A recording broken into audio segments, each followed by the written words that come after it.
Okay, so this is my second attempt of recording this because, well, my first attempt did not go down very well.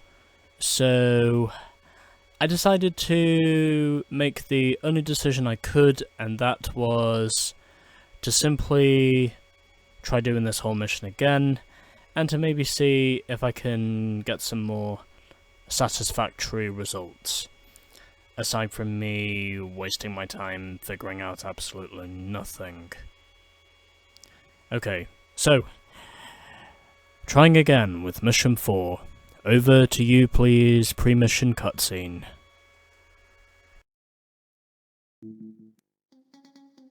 That laser is extremely powerful. More powerful than anything I've seen before. I'm worried about the impact the laser had on your condition, Kit. Not so long ago, a mysterious organization has taken over several industrial complexes in the area. The name of the organization is... Let me guess. Equus. That's amazing, Michael. How did you know? It was written on the side of the helicopter that was attacking us. That can only mean we are on the right track. Devon, I've analyzed the data Kit collected from the helicopter. There was nobody inside it. Remote controlled, like the missiles. Bonnie, I want you to find out more about this helicopter. Michael, I want you and Kit to pay another visit to one of those compounds to find out some more about Equus Industries. Be careful. Of course, Mr. Miles. I've installed an additional power pack in Kit.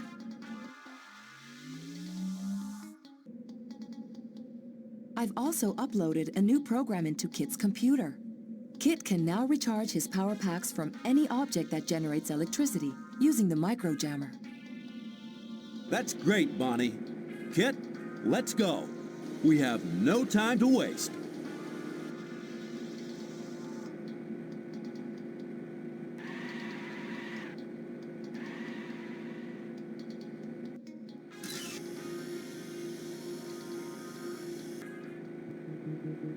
What are those things?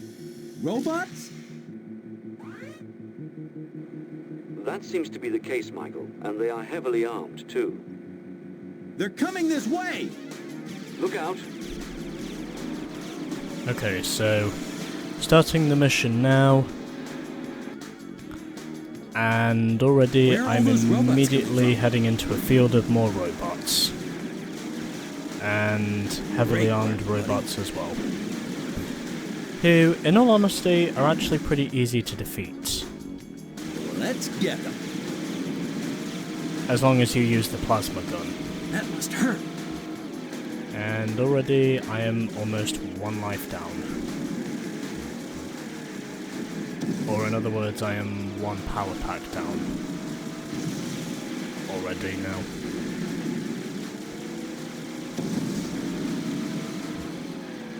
This is about the only decision I can really make.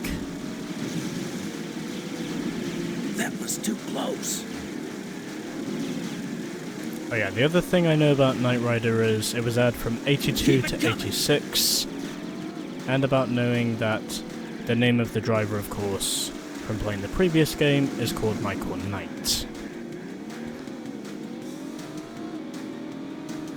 Okay, so I think that's probably the first wave of robots down, and whilst I'm at it, I am going to recharge. Because if I don't, then well, I'll basically die. Recharging completed. So there is that. And this terminal here should activate the elevator. Of course, I'm not going to take that risk immediately. Oh no, more robots! And this should not take too long. It's only going to take me Please, be more about careful. less than a minute to defeat them all. Why don't they give up? And we've got more robots.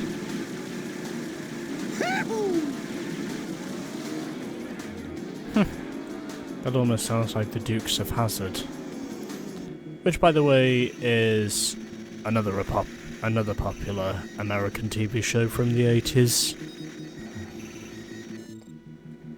Because I like doing research on 80s TV shows. At least American ones, anyway. But there's probably many others I'm also missing out on.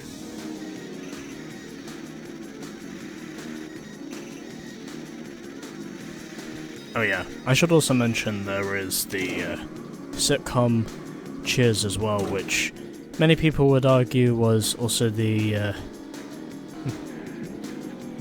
sitcom that became the lead up to Frasier.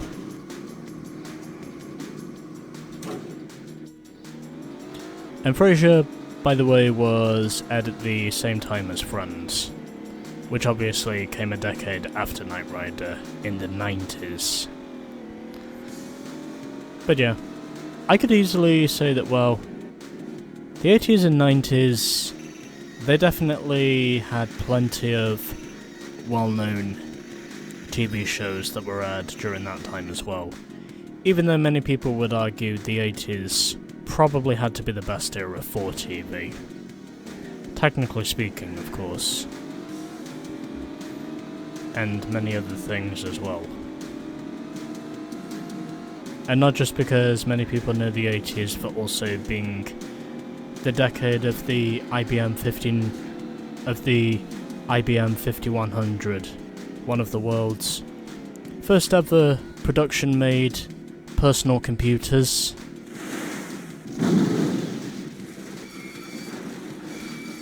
And of course, the 80s was also the decade of the space shuttle.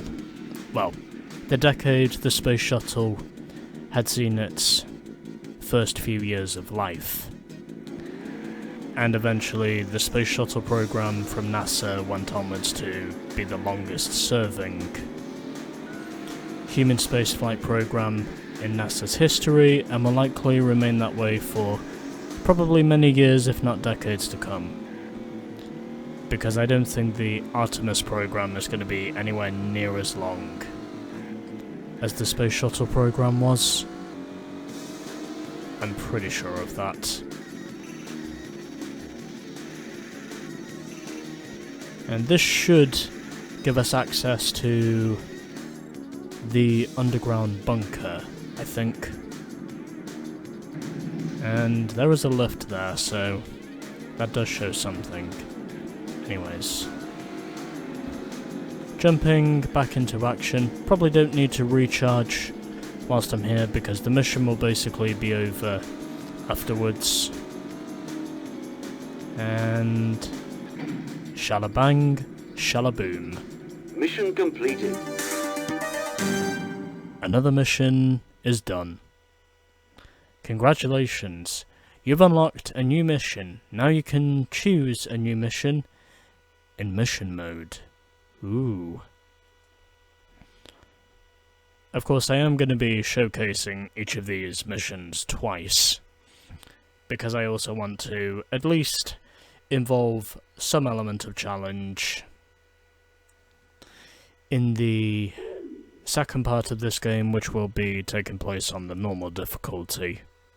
But I probably won't do anything more than that.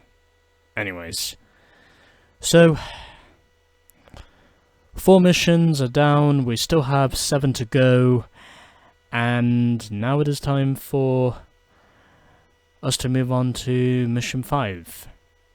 Coming in the next episode.